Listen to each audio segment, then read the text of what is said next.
Hi, this is Victor Cruz, Super Bowl champion New York Giants, and I got to get my ICTV. Hello, everyone. We're back. And as mentioned before the break, we're going to get right into it and talk about Ivan Nova again. He's coming off that rehab from that Tommy John surgery in 2015. And by the end of the year, he had gone from uncertain return to rotation guy. To banish from the bullpen. The guy's been in some turmoil for the last season or so, and it's been a rough year for him who enters his final year of arbitration eligibility in 2016. And pitchers coming back from Tommy John are usually fully back to normal by year two. But that's is that what we're gonna see from Ivan Nova this year? And they're questioning that. Cashman's not really sold on the idea that he's gonna be the guy we knew back in 2013 and 14. It's interesting to see what they think about him. The guy's only 29. Um, and it's going to be rough for him to get back into the rotation of things with the way that the team is advanced. The pitching rotation is not the same as it was 2 years ago with CC falling out and not really being on top of his game either. We've got a new face in Yovaldi, which wasn't around when Nova was there. Pineda's there this year. He's done a fantastic job at the camp. Um, he's not back to normal. Nova is not. But I think that he's going to be able to bounce back, just not right now. I think that the best option for them to do with this guy is to send him down to AAA and help him get comfortable, have him work with the coaches down there, give him a good pitching coach down there, have him train with the young guys, the young bats, get him to work on his fastball, his curve. He had a really good curve and change up. The guy just needs to work on his pitches and see why he's not finding himself in the same role he was 2 years ago. Is there a psychological reason behind it? Maybe. Uh, but he's not meant to be a bullpen guy. I think Nova has what it takes to be a starter in the MLB. But let's see what happens in the spring. Uh, he's still got a week to prove himself. And I think this will be his last start, actually. So today's a huge game for him. He's found himself in some trouble early on. There hasn't been the latest update other than he gave up a single, sack bunt, and walk. This is the last time the blog was updated on lohud.com. But Nova is a wild card in any role, depending on what happens. The best hope may be for him to be able to fill any or all of Adam Warren's old roles as needed.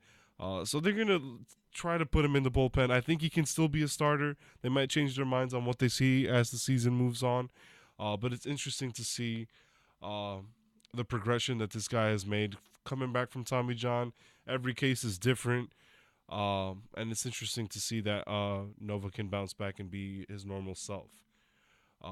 Moving on, the Yankees decided to make Brian Mitchell part of the bullpen, which is good for him, which Joe Girardi announced recently.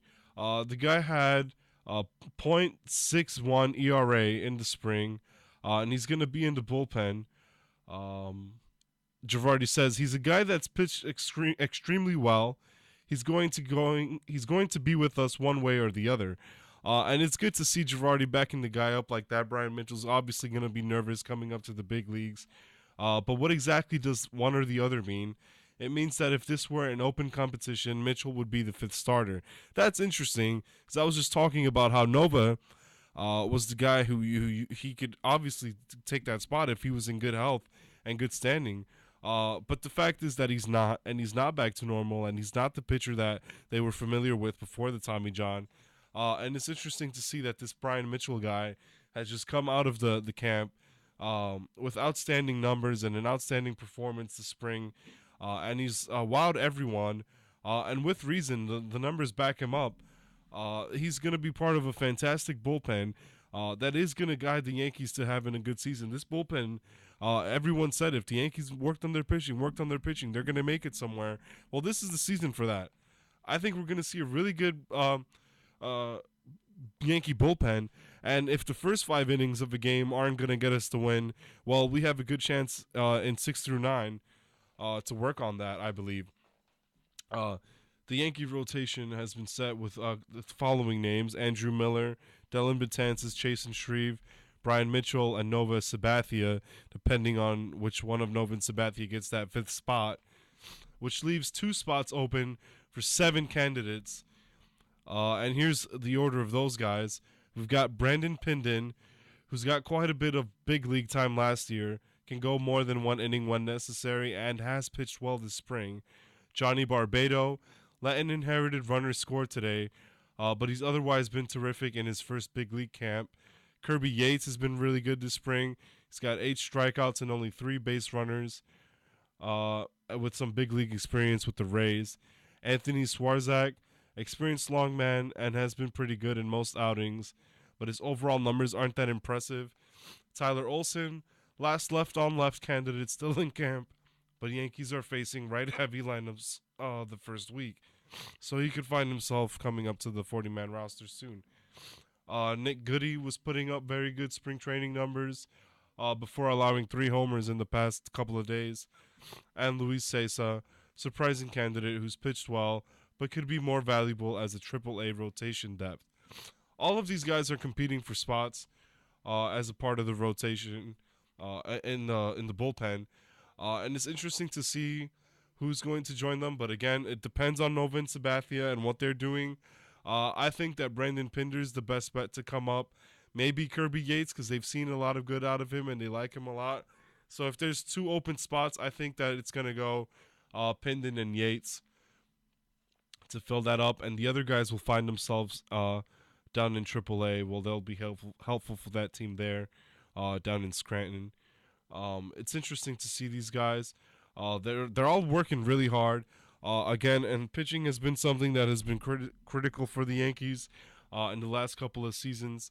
And I think that this is going to be a great year again for the bullpen. It's determining that they can win games in the late innings, 7th, 8th, and 9th innings. And especially when they get Aroldis Chapman back in May. He's going to be great for this team, and it's going to be a fun summer to watch them. I think that the bullpen's going to give the Yankees quite a momentum going into the All-Star break, and hopefully coming out of it, they'll be as hot as they're going to be this summer by my prediction. I think they're going to be first in the AL East with Boston as a close second. So we'll see how far this bullpen can carry this team. Hopefully they can all work together, and it'd be fun to see them work together, carry the team, and help the Yankees win that pennant coming out of the division in first. We're going to take another quick break, and we'll be right back with some more Yankees news. This is the Power Play. This is Anthony Paero. Thank you guys for tuning in. This is WICR,